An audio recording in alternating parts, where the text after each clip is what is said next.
Students, English की इस test series में मैं अभेंद्र रंगा आपका स्वागत करता हूं। स्टूडेंट्स, आज इस टेस्ट सीरीज में मैं आपको एक पैसेज करवाने जा रहा हूं जिसके अंदर खाली स्थान फिल इन द ब्लैंक्स दिए हुए हैं।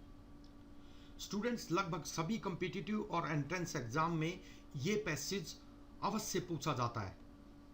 पैसेज क्या है स्टूडेंट्स? डायरेक्शन में देखिए 1 to 10।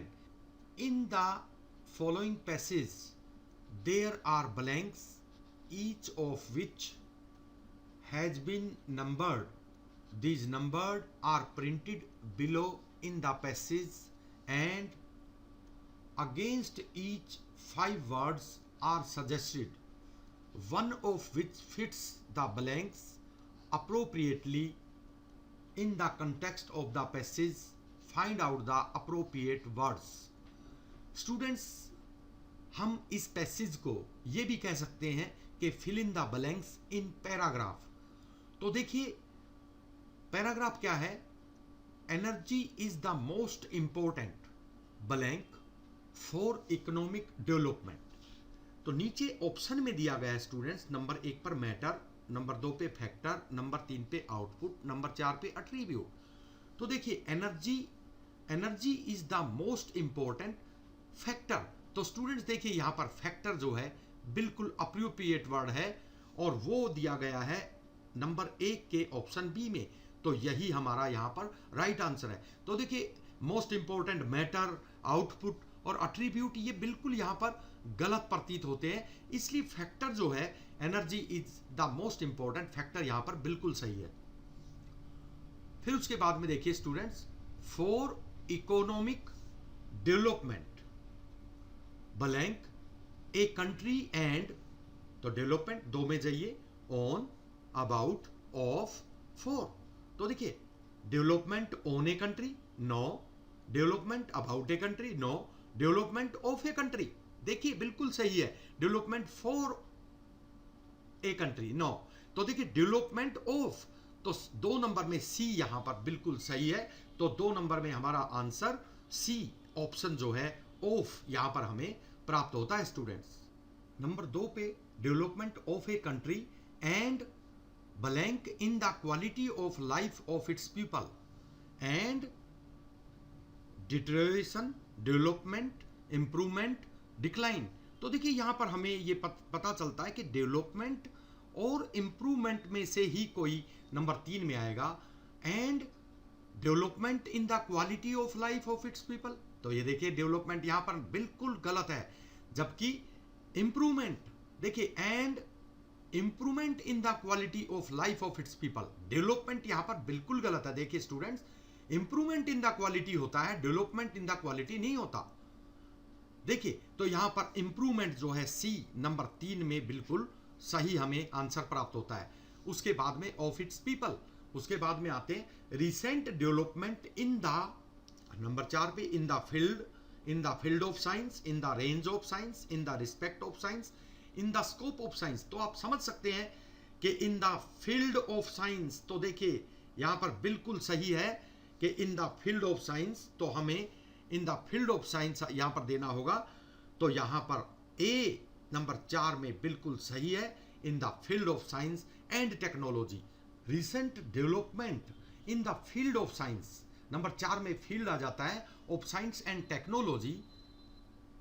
Science and technology have revolutionised the industrial, देखिए the industrial growth of the country या प्रोग्रेस ऑफ द कंट्री। तो देखिए इंडस्ट्रियल ग्रोथ होता है, तो industrial growth of the country due to which the energy खालिस्तान has increase the energy requirement, scenario, strength, accumulation. तो energy requirement, देखिए energy requirement has increase, energy की जरूरत जो है बढ़ चुकी है manifold, but these development also a huge quantity of undesirable, तो 7 में, but these development also utilise, generate बनाता है, तैयार करता है, जैसे जनरेटर बिजली को जनरेट करता है उसी तरह। But these development also generate a huge quantity of undesirable. तो देखिए यहां पर जनरेट जो है हमें सही आंसर प्राप्त होता है नंबर 7 में। देखिए students, but these development also generate a huge quantity of undesirable but 8 number में marginal but blank waste which are regularly thrown into rivers. But these development also generate a huge quantity of undesirable but blank waste which are regularly thrown into rivers, ponds, etc. तो देखिए students, अब 8 number में marginal, sustainable, useful और unavoidable. देखिए undesirable but unavoidable यानी अवांछनीय, जिसकी आवश्यकता नहीं है, बट अनअवॉइडेबल परंतु जिसको रोका भी नहीं जा सकता, जिसको अवॉइड भी नहीं किया जा सकता, ऐसे waste which are regularly thrown into reverse.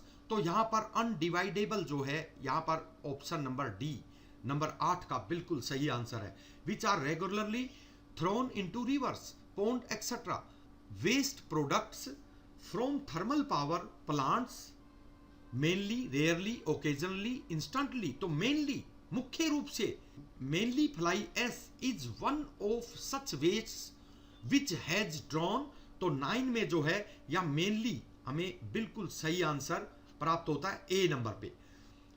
Fly ash is one of such waste which has thrown the blank of scientist.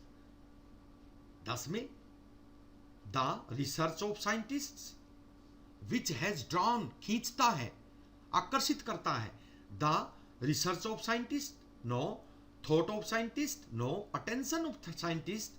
बिल्कुल सही है, अटेंशन ऑफ साइंटिस्ट, जो साइंटिस्ट के ध्यान को का आकर्षण बनता है, ध्यान को खींचता है, एंड अकेडमिशियंस।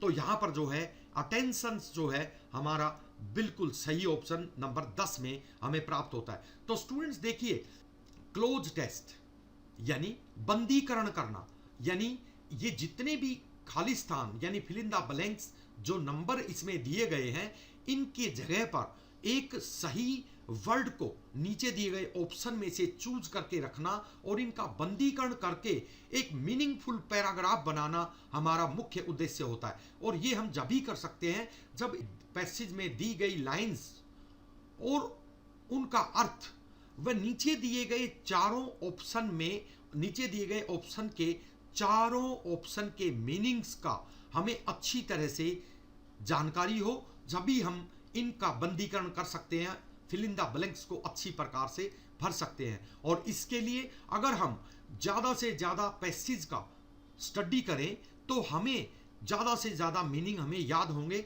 और हमें ऐसा करते समय किसी एक मीनिंग नहीं बल्कि चारों मीनिंग को अच्छी तरह से याद करना चाहिए, ताकि इनके मीनिंग हर तरह से हमें इंग्लिश में काम आए। वही कहीं पर किसी के सिनोनियम और वहीं किसी के अपोजिट वर्ड जो है बन सकते हैं। वोकेबलरी जो है वो इंग्लिश में बहुत ही मायने रखती है। हमें वोकेबलरी जो है ज़्यादा से ज़्यादा बढ़ानी चाहिए, और उसको बढ़ाने का तरीका यही है कि जब हम पैसेज को करते हैं तो उसके अंदर दिए गए सभी ऑप्शंस पे अच्छी तरह से स्टडी करनी चाहिए, उनके मीनिंग याद करने चाहिए। तो स्टूडेंट्स, मुझे पूरी उम्मीद है कि आपको हमारा ये पैसेज बहुत ही पसंद आया होगा। यदि आपको हमारा ये पैसेज अच्छा लगा हो तो आप हमारे चैनल को सब्सक्राइब करना और हमारे इस वीडियो को लाइक और शेयर करना न भूलें। धन्यवाद।